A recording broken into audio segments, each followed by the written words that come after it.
Assalomu alaykum hammaga. Meni atim Abdullo. Men sizlar bilan bugundan boshlab C++ darslarini o'rganib boshlaymiz.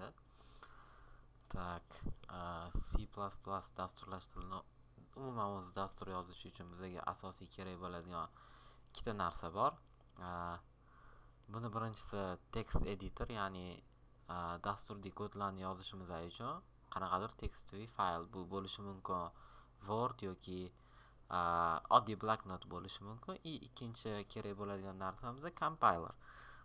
Compiler nima? U biz yozayotgan tildagi dasturni kompyuter tiliga tarjima qilib beradi. Bizlar uchun bunga C++ uchun bunga bitta kod blok o'zini yozib olish o'zi yetarli. Kod blok yozib olish uchun birinchi bo'lib Chrome'da yoki qanaqa brauzeringiz bo'lsa o'shanda codeblocks.org saytiga kiramiz. Keyin downloadsga o'tamiz. Downloadsda mana shu bo'limni tanlashimiz kerak bo'ladi. Download the binary release. Kiramiz. Tak, kirganimizdan keyin mana shu ekran chiqadi bizda.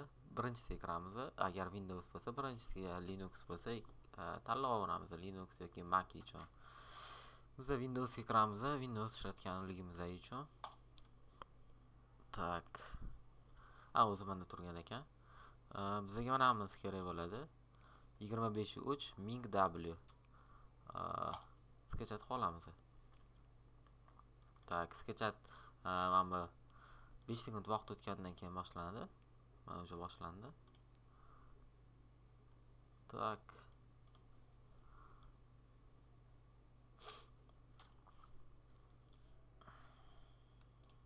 Men pauza qilib turaman, balki sketchat bo'lgungacha.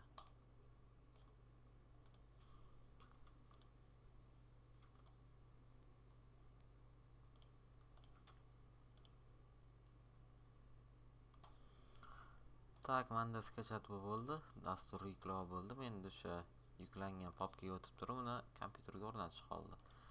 Tak, ustiga bosib yubordim men.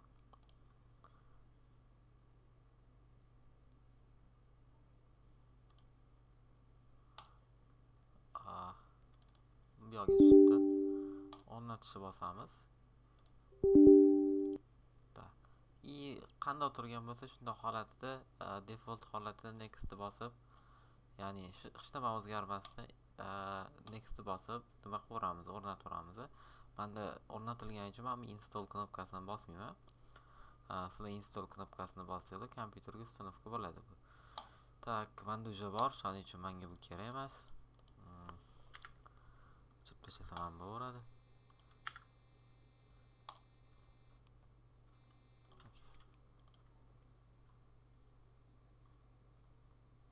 Xo'p, menda bor codeblocks kirib olamiz.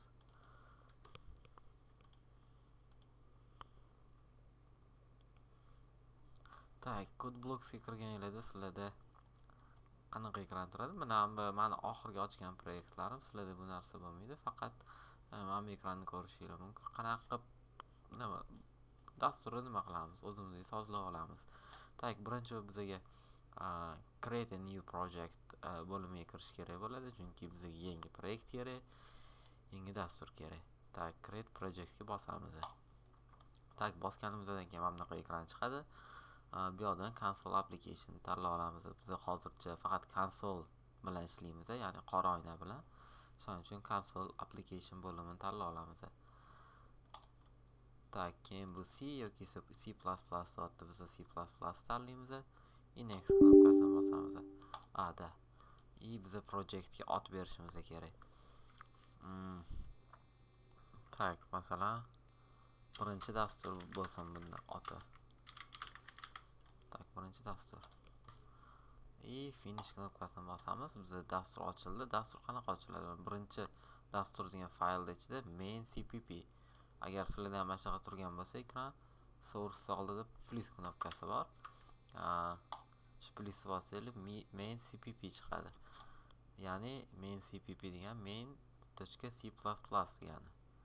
Tak, shuni chekirib olsanglar, mana shu ekran hosil bo'lishi kerak sizlarda ham. Tak, botda ekrandagi narsa ichkaridan boshlab tushuntiramiz. Ya'ni hamma mana shunaqa ekran hosil bo'ladi. Va ekranning o'rtasida hello world degan yozuv bo'ladi. Bu o'sha an'anaviy holat, ya'ni hamma dasturlashtiriladi yoki dasturlash endi boshlayotganlar birinchi dasturi har doim hello world bilan boshlanadi. Ya'ni salom dunyo, ma'nosi salom dunyo degani. Tak, bu yerda nima include iOS stream kutubxonasi haqida hozirchalik aytib o'tirmayman. Agar sizlarda C++ uchun boshqacha compiler ishlatayotgan bo'lsanglar yoki onlayn compiler ishlatayotgan bo'lsanglar, mana bu qatorli kodlar bo'lmasligi mumkin. Agar bo'lmasa shu qatorni qo'shib olishinglarni maslahat beraman, chunki ishlayotganimizda har doim standart bo'yicha degan so'zni yozib ketmasligimiz uchun bir marta yozamiz va shu butun dasturda bizda ishlaydi. Agar nimadir tushunarsiz bo'layotgan bo'lsa, qo'rqishingizga hech qanaqa hojat yo'q, chunki keyinchalik tushunib ketamiz. Agar shu qatorda hech nima turmayotgan bo'lsa, sizda shu so'zlarni qo'shib olishingizni maslahat beraman. Using namespace std. Ko'rinmayotgan bo'lsa kattalashtirib qo'ydim. Tak, men bu haqida ham keyinroq tushuntirib o'taman. Hozir bo'lsa cout, hello world va endline degan qator bo'yicha qatorni tushuntirib beraman. Tak, cout degani cout ya'ni console out buyrug'ini qisqartmasi bo'ladi. Console out degani konsolga chiqasiz, qora ekranga chiqasiz degani. Va mana bu belgi birinchi buyruqdan keyin, har bitta buyruqdan keyin qo'yiladigan belgi oqim belgisi, ya'ni katta kichik belgisini kichkina belgisi 2 marta qo'yiladi C++ dasturlashtiriladi. Va hello world yana oqim belgisi. Hello worldni chiqardi deyapti, ya'ni oqim belgisi. Keyin bu endline degani qatorni yakunla. Va har bir qator kod yozganimizdan keyin bizda nuqta virgul bo'lish shart ekan. Agar nuqta virgulni olib tashlasam xatolik ko'rsatadi. Hozir bunga ham to'xtalib o'tamiz. Tak, hello world hozircha mana shuni o'zini tushunganimizdan o'zi yetadi. Tak, hello world nega qo'sh tirnoqning ichida yozilgan degan savol bo'lgan bo'lishi mumkin sizlarda. Qo'sh tirnoqning ichida nimaga yozilgan? Chunki C++ yana boshqa tillarda ham, ko'p tillarda qo'sh tirnoqning ichidagi ma'lumotni dastur har doim tekst ko'rinishida qabul qiladi, ya'ni uni tekst deb o'ylaydi. Masalan, men unga ichiga qanaqadir kod yozsam ham, cout degan kod yozsam ham, masalan, konsolga chiqadi. Buni tekst deb tushunadi, kod emas. Qo'sh tirnoqning ichidagi. Shuning uchun qo'sh tirnoq berilgan. Xo'p, endi bu dasturimizni ishga tushirib ko'ramiz. Mana bu knopka bilan mana shu knopkani bosish orqali ishga tushirsa bo'ladi. Build and run degan knopka. Tak, bosdik. Konsolda bizda mana hello world degan yozuv chiqdi.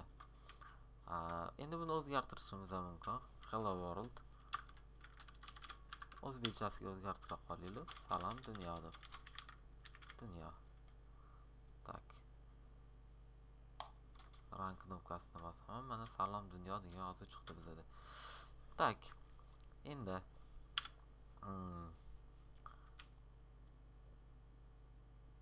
xo'sh, endi buni kopiya qilib ko'ramiz.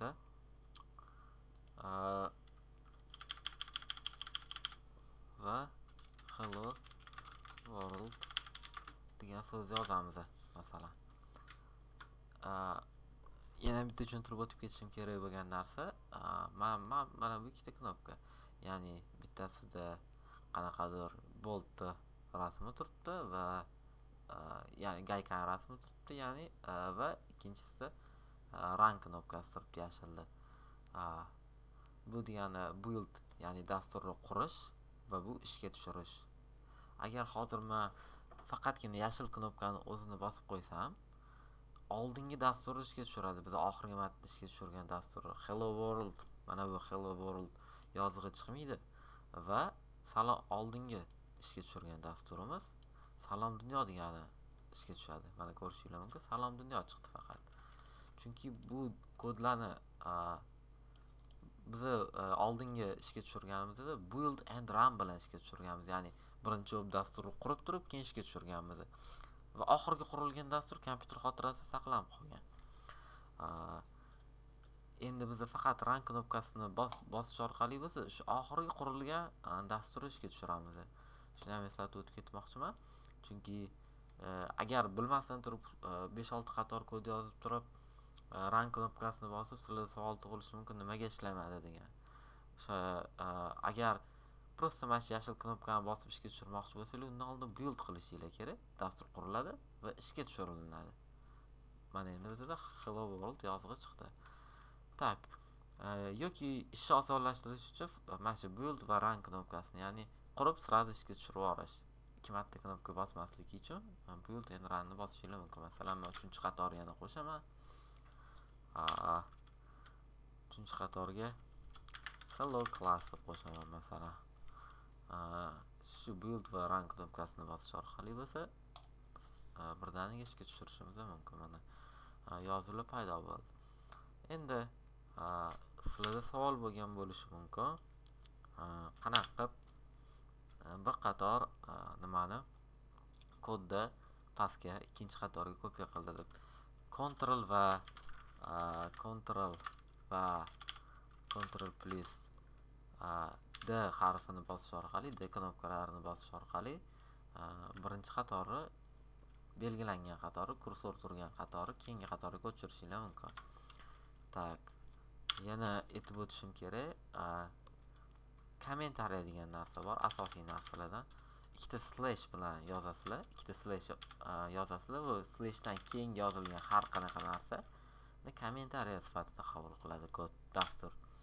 Kommentariya hech qanaqa xatolik ham bermaydi, hech nima rol ham o'ynamaydi. Bu prosta siz tepada yozilgan kodda tasniflab o'tib ketishingiz mumkin. Keyin bu nimani kodiydi deb eslamayotgan paytingizda, masalan, yuqorida yozilgan dastur salom dunyo uchun masalan deb yozib qo'ysangiz, yuqoridagi kod nimani dastur edi deb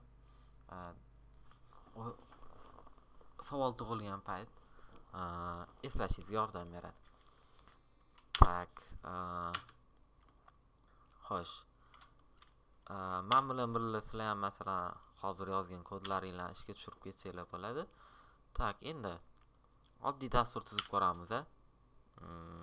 Faqat cout bo'yicha. Cout kodini ishlatgan holda, ya'ni console out. Faqat konsolga hozircha buyruq qanaqadir, suratlar yoki qanaqadir yozuvli ma'lumotlar chiqarishimiz mumkin. Suratlar deganda qanaqa? Tak. 3 burchakni chiqarishimiz mumkin masalan. Qanaqa chiqaramiz? Tak. 3 burchakni chiqaramiz mana.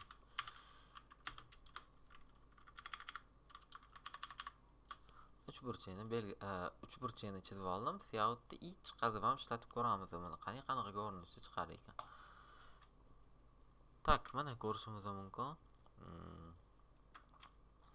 Qanday yozilgan bo'lsa, ketma-ketligi qanday bo'lsa, xuddi shu ko'rinishda chiqyapti. Ya'ni ketma-ketligiga e'tibor berishinglarni xohlamayman men. Chunki mana bu kodda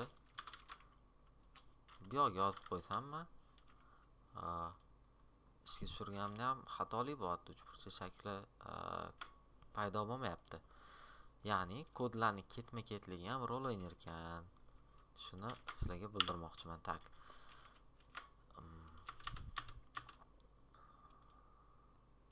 Mana. Endi to'g'ri ko'rinishda bo'ldi. Tak, yana bizga kerak bo'ladigan narsalar.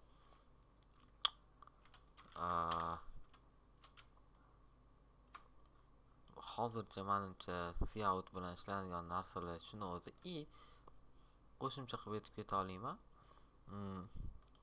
Qisqa shortkatlari bor.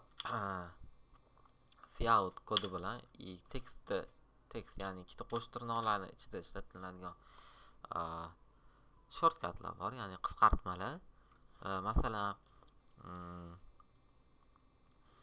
Masalan, probel bilan joy tashlab yozmoqchiman. n harfini. N bu yoqda emas, mana bu joyda emas, bu yoqda paydo bo'ldi. Nimaga paydo bo'ldi? Chunki men bu yoqda joy tashladim. Mana shu joyi men mana qilib tashlasam ham bo'lar edi. T yozib qo'yaman. Birdaniga joy tashlavoradi. Ya'ni bitta, ikkita, uchta probelchalik joy tashlayotgan ekan hozir. Va bitta probel bu o'zim tashlagan probelim.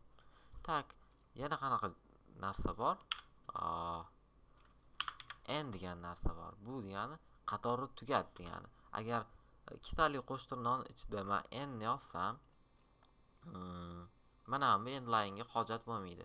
Agar endline buyrug'i bo'lmasa, mana bu oqim belgisiga ham hojat bo'lmaydi, chunki buyruq yo'q undan keyin. Ikkalovini o'chirib tashlasam bo'ladi. Va qanaqadir tekst kiritishim mumkin. Misol uchun salom deb qo'yaylik. Ishga tushirib ko'raman. Kodda salom birinchi qatorda emas, ikkinchi qatorda chiqdi. Ya'ni n buyrug'i hozir ishlayapti. Bu teskari slash bilan ishlatiladi. Tak. Ya'ni endi teskari slash n dan oldin qanaqadir so'z yozib ko'raman. Hello degan. Ishga tushirib ko'raman. Hello birinchi qatorda, keyin teskari slash n, ya'ni qatorni tugatvordi va ikkinchi qatordan salom yozuvi chiqdi. Xo'p, shunaqa shortkatlar bor. Hozircha bilishimiz kerak bo'lgan. Keyin agar kod yozsak, masalan, cout buyrug'idan keyin ikkita qo'shtirnoqning ichida tekstli ma'lumot, yozuvli ma'lumot yozamiz. Salom deb. Va undan keyin hech qanaqa line, ya'ni qatorni tugatish buyrug'ini bermadi. Mana bu buyruqni aytmoqchiman, end line'ni bermadi. Endi nima bo'ladi? Ko'rishimiz mumkin. Salom chiqdi joyida. Lekin agar undan keyingi qatorda ma'lumot yozsangiz hello deb, bu ma'lumotlar bitta bo'lib ketib qoladi, chunki qatorni tugatish buyrug'i yo'q. Salom, kodlarimiz qanaqa o'qilyapti? Salomni chiqas va helloni chiqas. Uning orasida hech nima yo'q. Shuning uchun salomni chiqazyapti ham, helloni ham chiqazyapti. Tak, hozircha menimcha birinchi dars uchun mana shularning o'zi yetarli. Cout. Keyingi darslarda return nimaligini tushuntiramiz va o'zgaruvchilar haqida ma'lumot beraman. Rahmat, salomat bo'linglar.